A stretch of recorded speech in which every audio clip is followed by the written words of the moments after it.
All right, let's go over how to actually edit a page. So now I'm here on the website. I'm seeing the dashboard. See all the stuff on the left-hand side. I'm going to visit site.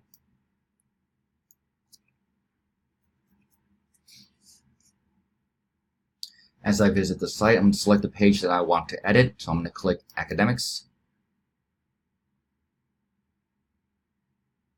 And then when I'm in Academics, I can click at the top nav bar, Edit Page.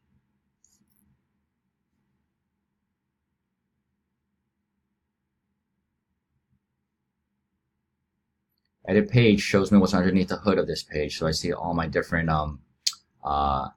content sections here. If you notice that when you're looking at the Edit Page, you'll see these separated sections. That's what's called Visual Composer. It enables you to add a section pretty easily as opposed to writing the code. You want to see what the code looks like, you click Classic Mode, then you click Text. There's all your nice magical code. I strongly advise that you stay away from code, that you stick with Visual and Back-End Editor. That is your WYSIWYG, or what you see is what you get editor. It makes it simple for you to edit things as you need to.